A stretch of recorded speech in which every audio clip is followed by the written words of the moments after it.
General. Did you watch Lieutenant General Mkhwanazi's press conference on the 6th of July? I did not watch it in full, but I was called and I caught it in the middle. What was your impression about his statements there?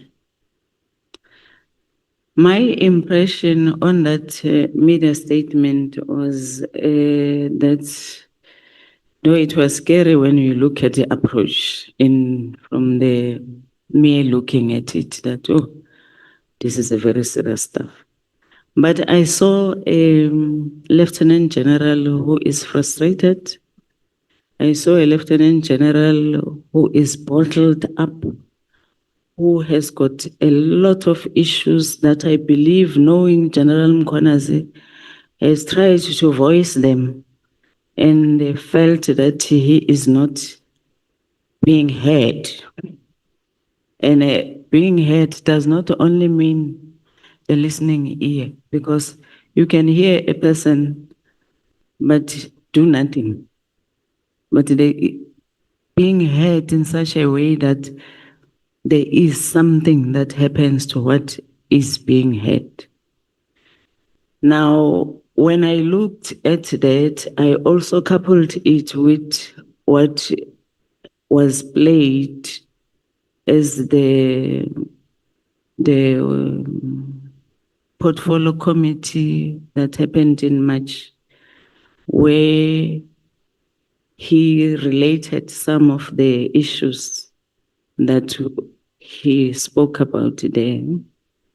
And he felt helpless, so to say, because there was no initiation and there was no maybe direct action to try to his rescue.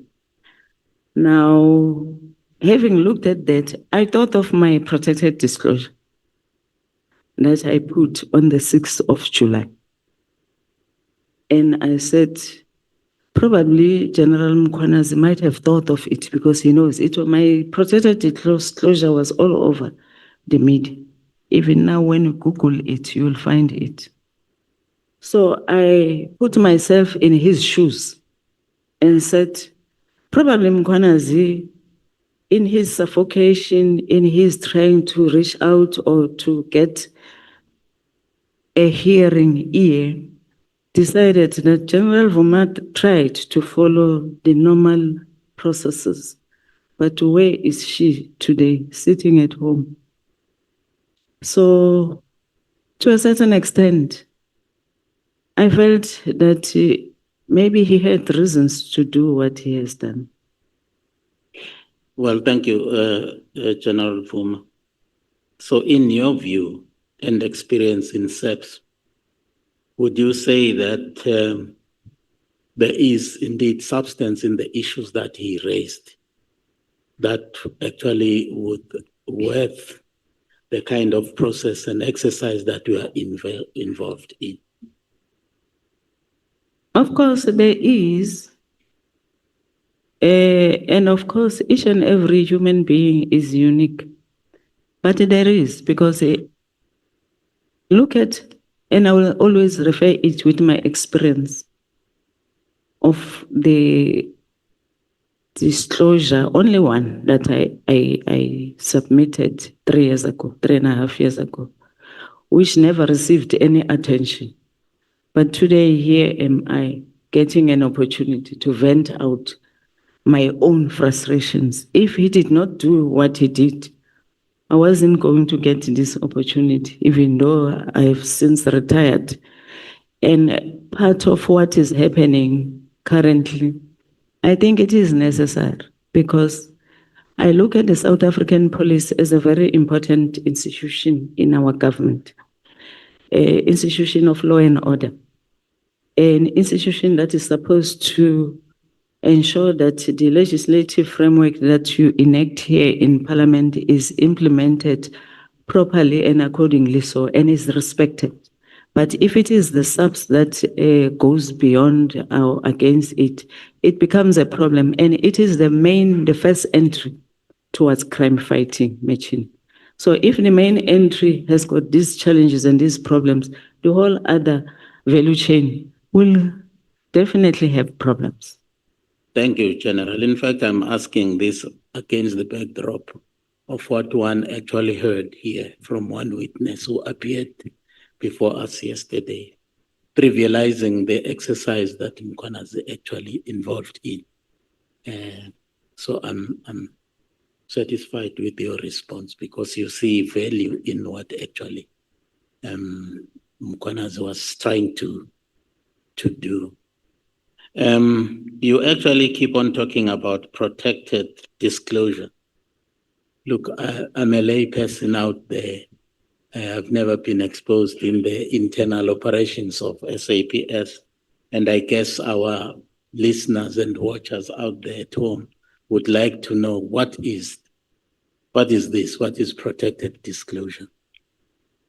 Thank you very much, Honorable Chairperson. The protected disclosure is a mechanism, the law that was published by our honorable parliamentarians of 2000, which seeks to say in institutions or anywhere where there are issues of corruption, crimes, etc., as mentioned, and there are people who are able to raise those issues, those people in their employment must not be subjected to negative detriment, which is what I was subjected to, for the sole purpose of them having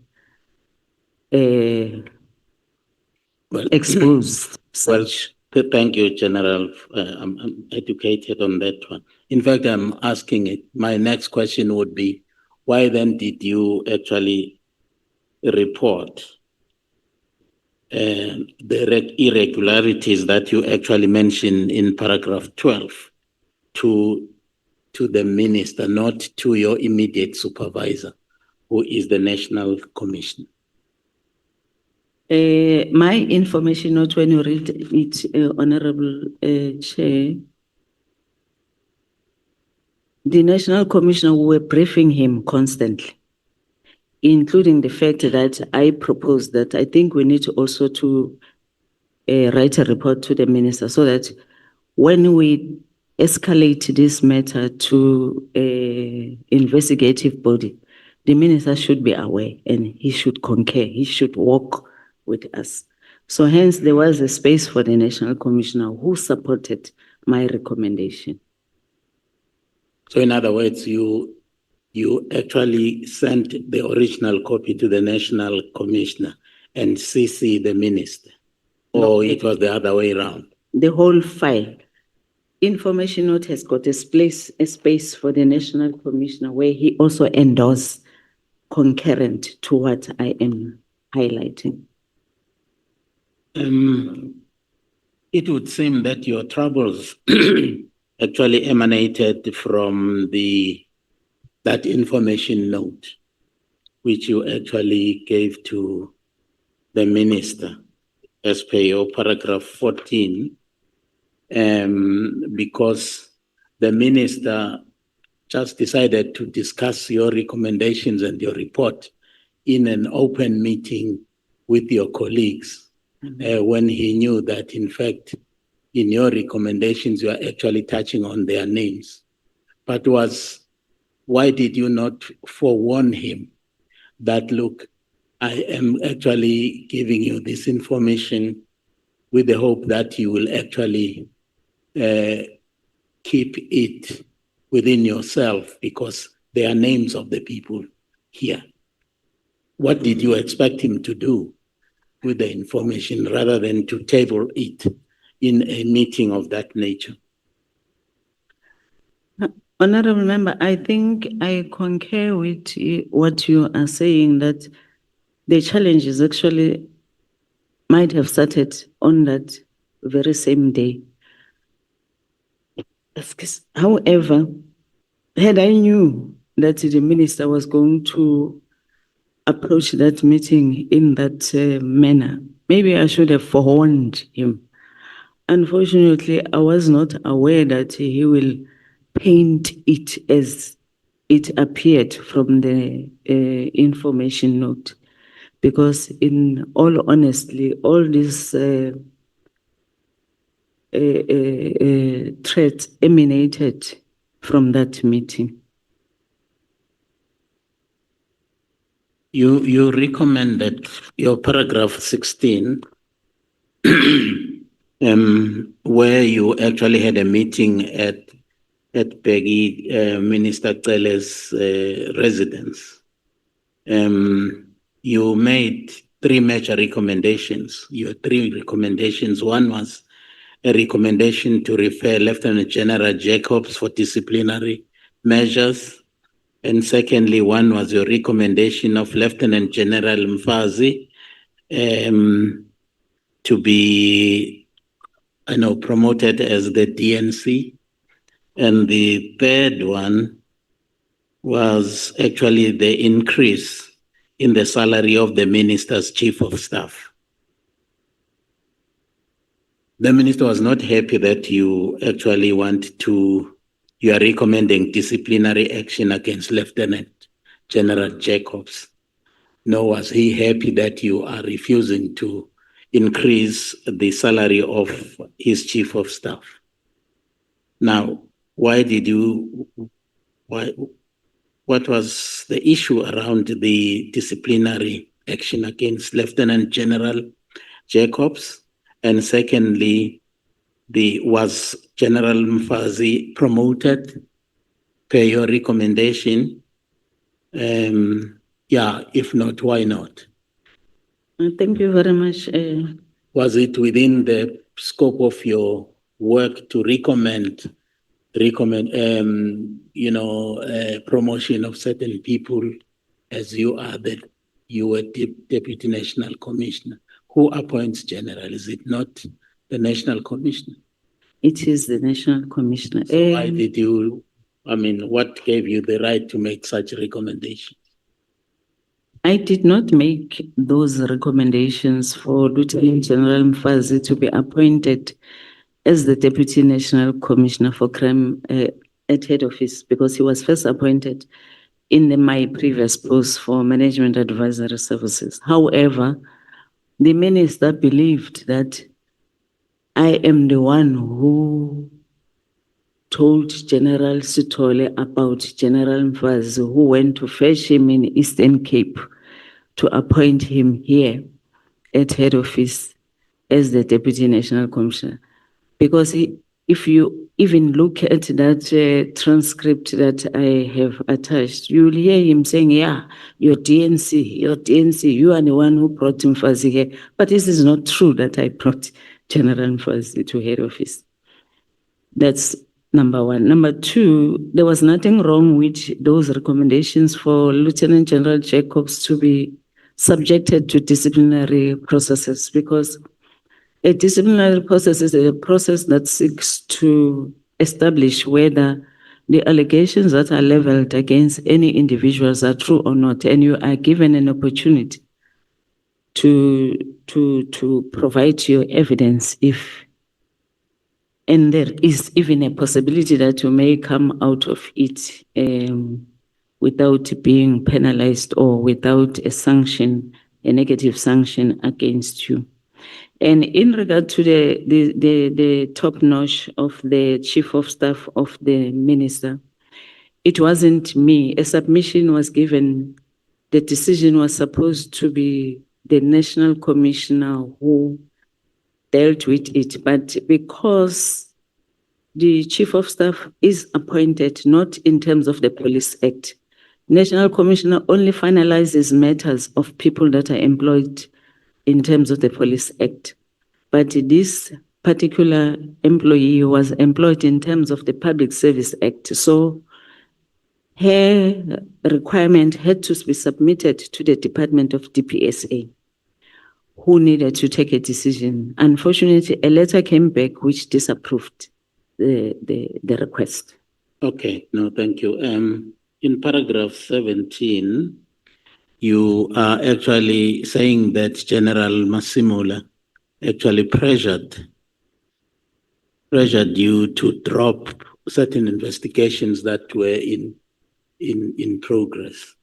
And he actually even said that if you don't do that, and I quote, and he was under pressure from the top. He said he himself was under pressure from the top. What did you understand the top to be? The only top I understood, Honorable Chair, was that we only have one executive authority that we report to, which was our minister. So he could have been under pressure from the minister That was my to assumption. drop the investigation, especially in investigation that relate to the misconduct of or alleged misconduct of Lieutenant General Jacobs. Yes. Okay. Then paragraph 24. Well, as a matter of internal, communication and procedures, should you not have reported your general, is it General Ngwenya Noma Mgwenya, It's Mkhwanazi. to the National Commissioner that, look, General Mkhwanazi is actually trying to sneak in a list of potential service providers and I mean, illegally and unprocedurally, so that that could actually be investigated, then allowing yourself to be subjected to that kind of pressure. Why did you not report it? I did report this matter to the National Commissioner, who said, "What did you do while she was doing it?" And I informed him that I referred him to General Reed. He said, "Oh, General Reed will deal with her." The National Commissioner, General Sithole, he knew most of the caliber of the people he was leading. And if he was going to institute disciplinary processes or investigation against each and every matter that is received, he was going to end up not doing his work, because people always will make a certain mistakes. Even some may be regarded as serious more than others.